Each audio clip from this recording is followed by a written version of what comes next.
morning, and thank you for joining me on Delicious by Debbie. And this morning my husband asked me if I would make him a cherry pie. So I wanted to show you the cherries first. I like to pick tart cherries if I can, but I didn't this year. They weren't plentiful at the farm market we go to. But they do sell 10-pound tubs of tart cherries that are unsweetened. I don't want them with sugar already on them because I want to know how much sugar I'm putting into it. So we got a 10-pound tub, and I divided it into freezer bags, about 3 cups in each bag. And this bag I got out of the freezer, let it sit for a while on the counter, and then put it in the microwave and thawed it enough that I can go ahead and get this thickened for the pie. I like to make the filling first. So I'm going to go ahead and turn this on to kind of a medium, and then I will show you what I add. This is heating up now and coming to a boil. As you can see, there's a good bit of juice in there too, so I want to thicken this and sweeten it. So I'm going to put 1.5 cups of just regular sugar in. Cup, and I don't get my 1/2 cup out, I just guess that that's another 1/2 cup.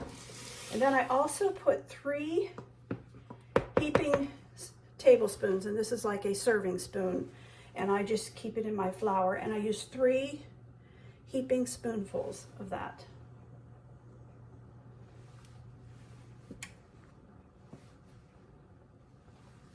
And that's all I put in my filling. Some people put some cinnamon, some people put a little bit of lemon juice. This is all I put in mine, and we love it this way. So I'm just going to mix this all up, let it cook until it thickens to the thickness that I want. My goal is always to get it about as thick as I think a can of thank you cherry pie filling would be. Okay, this has boiled and thickened. I hope you can see it has thickened. It would be a little runnier than the canned pie filling would be, but this is hot. When it cools, this will be thicker. I'm ready to make the crust, and this will be a 2-crust pie. Now, some people take strips on the top of a cherry pie and twist them and put them on and kind of crisscross them a bread. I don't do that. I put a full crust. That's what my husband likes. So I have 1 cup of flour so far. I'm going to get my 2nd cup. So for a 2-crust pie, I want 2 cups of flour, and I'm doing the level method with a knife. So there's my 2 cups of flour.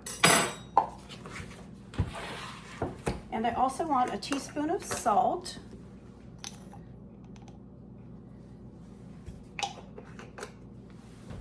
And, all right, got my shortening. And I always spray my measuring cup. This is a 1/3, and I want 2/3, so I need 2 of these. So I spray it.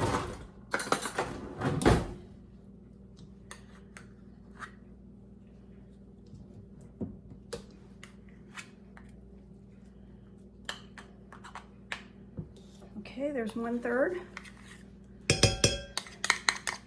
Use 1/3 cup for each cup of flour. All right, now we'll use a pastry blender and get this all mixed up. Okay, I've got that blended up so it's really fine. That's the way I like it. Now I'm going to put in a cold water, and I do that by the tablespoon. I have some water I had in the refrigerator, and it's very cold. So I'm going to start out with about 7 tablespoons. So, but I'm going to need more.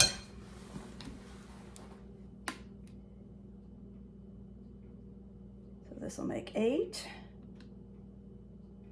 9, let's try 10. That would be exactly 5 tablespoons per cup of flour. And I think that's going to be just right. So I've got this here, so I'm going to go ahead and put some flour on it. Then I have my rolling pin. I want to flour it also. Then I'll take about half of this dough, and we'll roll that out for the bottom crust. I have my pie dish here.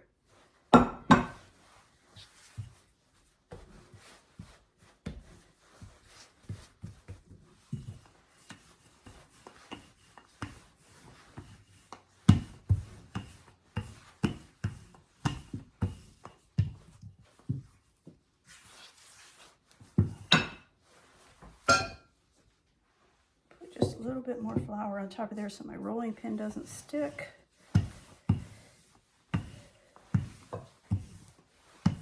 Matt here is actually right for this pie crust. Probably even a little bit big. All right, that's all ready. I'm going to go ahead and roll out the crust for the bottom, or the top. So it's all ready after we put the filling in. All right, that will be on the top. Let's put the filling in.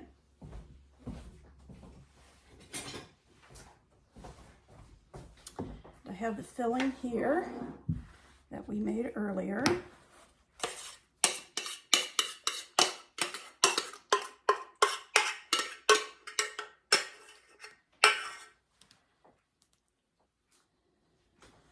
And we'll put the top crust on now.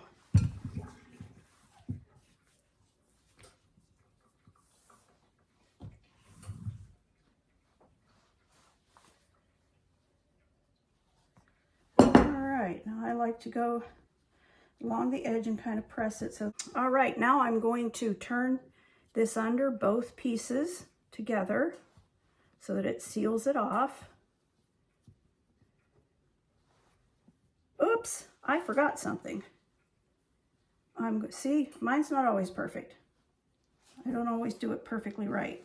I forgot to put butter. I always put little pats of butter on top of the, it just helps it to blend together.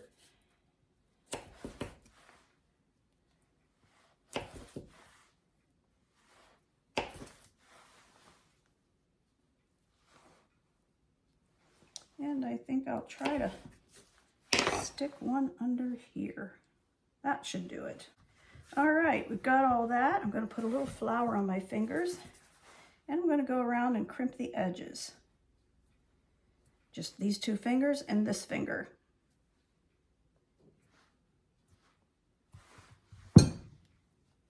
All right, and I'm going to cut a couple slits in the crust. It usually bubbles up a little bit.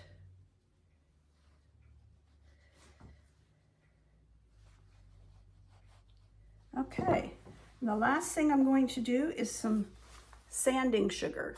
I buy this in Amish country. I'm sure you can just buy it in a regular grocery store, but I like to put some sugar on the top of it. All right, and there we are. All finished, ready to go in the oven. The oven is set at 350. The cherry pie is done. I wanted to show you. I think I can cut a piece of this cherry pie now.